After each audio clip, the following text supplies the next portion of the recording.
చిన్నపిల్లలకి మరి బాప్తీసాలు ఇచ్చేస్తున్నారు లోతరన్స్ వాళ్ళు, ఆర్సీఎం వాళ్ళు, ఇంకా మిగతా కొంతమంది. చిన్నపిల్లలకి అసలు ఎందుకు ఇవ్వకూడదు బిడ్డ? చిన్నపిల్లలకి పాపం అంటే తెలియదు, రక్షణ అంటే తెలియదు, పరిశుద్ధాత్మ దేవుడు అంటే తెలియదు, వారికి మంచి అంటే తెలియదు, చెడు అంటే తెలియదు, వారి హృదయంలో ఏ కక్ష క్రోధం ఏముండదు. కాబట్టి చిన్నపిల్లలకు బాప్తిసం ఇవ్వకూడదు. అబ్బా, చెప్పుతూ కొట్టేసావమ్మా. అలాగే సిఎస్ఐ వాళ్ళ మధ్యకి నిన్ను, ఏమ్మా ఆర్సీఎం వాళ్ళ మధ్యకి, లోతర్ల మిషన్కి నిన్ను ఖండాంతర క్షిపణిగా వదులుతానమ్మా.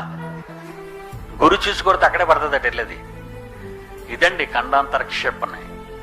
వెరీ గుడ్ బిడ్డ.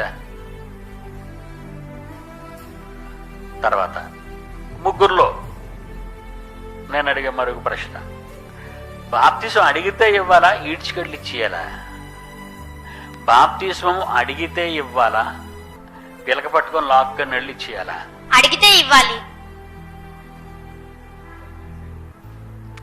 అడిగితే ఇవ్వాలనడానికి యూనివర్సల్ పీనల్ కోడ్ అయిన బైబిల్లో ఎక్కడుందమ్మా సెక్షను? అమ్మా చెప్పు. అపోస్తలుల కార్యములు 2వ అధ్యాయం 37వ వచనం. స్కాలర్స్ చదవండి ఇప్పుడు. స్కాలర్స్, వారు ఈ మాటలు విని హృదయములో నొచ్చుకొని, సహోదరులారా మేమేమి చేయవలెను?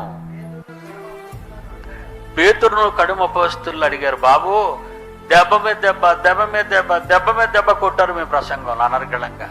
సరే, నాది తప్పు అయిపోయింది, యేసుప్రభువును పొరపాటుగా సిలువేసేసాము, ఆయన అర్థం చేసుకోలేకపోయాం, ఆయన దేవుని కుమారుడని జీర్ణించుకోలేకపోయాం, మా యువత జాతి ఒక దౌర్భాగ్యపు జాతి, ఇక ఇప్పుడు మేమేం చేయాలి అని అడిగారా?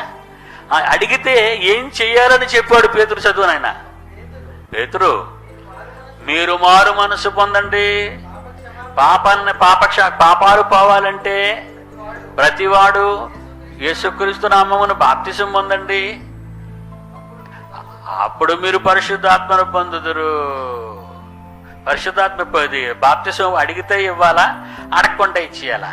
అడిగితే ఇవ్వాలి. అడిగితే ఇవ్వాలి. మీరు చెప్పండి పబ్లిక్.